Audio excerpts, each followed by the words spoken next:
Welcome to our channel learn and grow. आज का जो हमारा टॉपिक है ये है rate of reaction in term of reactant and product. यानी रिएक्टेंट्स और प्रोडक्ट की टर्म्स में हमने rate of reaction find out करना है। तो इसमें हमने एक एग्जांपल लिया है PCl5 जो कि स्प्लिट हो रहा है PCl3 और Cl2 में।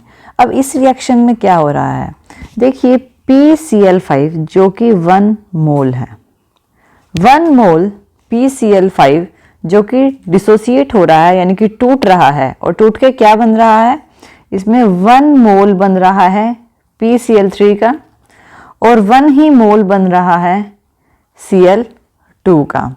तो ये जो स्टोइकियोमेट्रिक कोफिशिएंट है रिएक्टेंट और प्रोडक्ट, ये हमारे रिएक्टेंट है, ये हमारे प्रोडक्ट्स हैं, सेम है क्योंकि 1 मोल है और 1 मोल ब्रेक होकर 1 मोल PCl3 और Cl2 प्रोड्यूस हो रहा है। तो इसमें क्या हो रहा है कि जब हमारा रिएक्टेंट डिसोसिएट होता है, टूटता है, तो हमारा प्रोडक्ट बनता है। लेकिन कुछ कंडीशंस ऐसी होती हैं जिसमें ये पर्टिकुलरली अप्लाई नहीं होता, इसमें बहुत डिफिकल्टी होती है। जैसे स्टोइकियोमेट्रिक कोफिशिएंट रिएक्शंस में जो बैलेंस इक्वेशंस जो होती हैं इनमें रेट ऑफ रिएक्शन की वो सेम नहीं होती।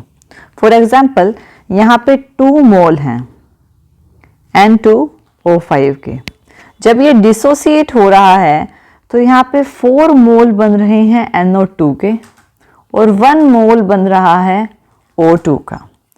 तो ये जो है ये इक्वेशन जो है सेम नहीं है, रेट ऑफ रिएक्शन में सेम नहीं आ रही है। तो इसमें जो रेट ऑफ डीकम्पोजिशन यानी कि डिसअपीयरेंस जो हो रही है N2O5 की, वो क्या हो रही है। अब N2O5 ये इसको हम कैसे लिख सकते हैं, माइनस में क्यों लिया है, क्योंकि ये डिसअपीयर हो रहा है, टूट रहा है, डीकम्पोजिशन हो रही है, इसलिए नेगेटिव में लिया है।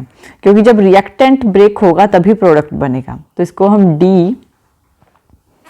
N2O5 अपॉन dt से रिप्रेजेंट करेंगे।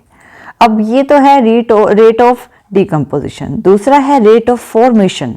फॉर्मेशन क्या हो रही है, यहाँ पे NO2 की फॉर्मेशन हो रही है।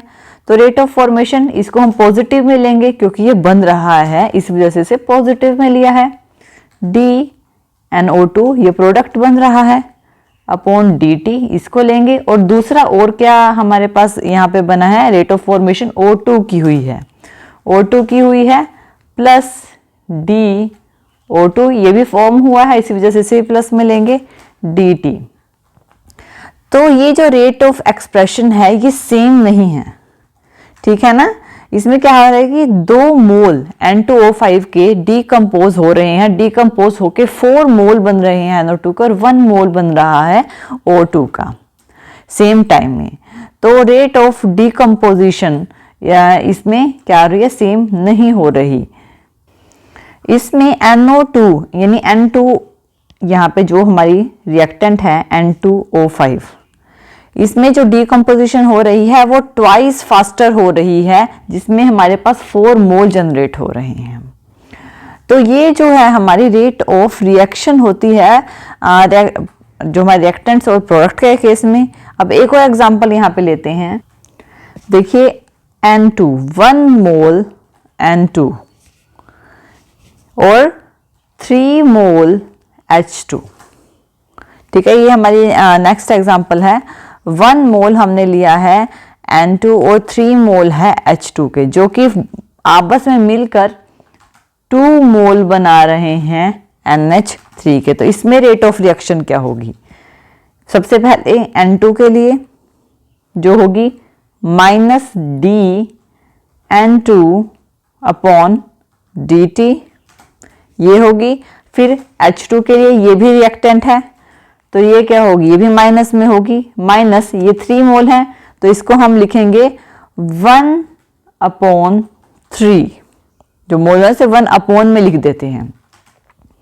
DH2 इसको कंप्लीटली ओवरऑल जब लिखते हैं तो इसी तरह से लिखते हैं upon dt is equal to, अब जो प्रोडक्ट बना है वो पॉजिटिव में होगा तो 1/2 NH3 अपॉन dt। इस तरह से हम रेट ऑफ रिएक्शन को लिखते हैं। जो हमने पीछे रिएक्शन की थी उसकी रेट ऑफ रिएक्शन भी हम देखते हैं। इसकी रेट ऑफ रिएक्शन भी हम इसी तरह लिखेंगे, जैसे कि 2 मोल था यहाँ पे, माइनस में है 1/2 -1/2 d N2O5 upon dt is equal to minus, positive में आएगा, फॉर्मेशन हो रही है, plus 1/4 d NO2 upon dt is equal to plus d O2 upon dt।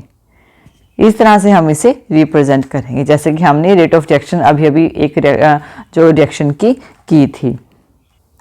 अगर हम जनरली एक रिएक्शन ले, generally A small b capital B, small x capital X plus small y capital Y, capital A capital B ये हमारे reactant हैं और x y ये हमारे प्रोडक्ट बन रहे हैं, और small a b x y ये हमारे जो है नंबर ऑफ मोल्स हैं। तो इसकी रेट ऑफ रिएक्शन क्या होगी? -1/a d a upon dt is equal to -1/b dd upon dt is equal to +1/x d x upon dt is equal to +1/y d y capital Y upon dt। तो ये जो capital A capital B है, यहाँ पर ये rate of dispersion दिखा रहे हैं, यानी कितना वो डिस्पर्स हो रहे हैं, टूट रहे हैं। इनके टूटने से जो प्रोडक्ट बन रहा है x और y बन रहा है, जो कि रेट ऑफ फॉर्मेशन को बता रहे हैं। तो इस तरह से हम जो है रिएक्टेंट और प्रोडक्ट के केस में रेट ऑफ रिएक्शन दिखाते हैं। तो ये है हमारे पास रेट ऑफ रिएक्शन। तो थैंक यू वीडियो देखने के लिए, और ज़्यादा अपडेटिंग वीडियोस के लिए आप हमारे चैनल लर्न एंड ग्रो पे हमें सब्सक्राइब कर सकते हैं। Thank you.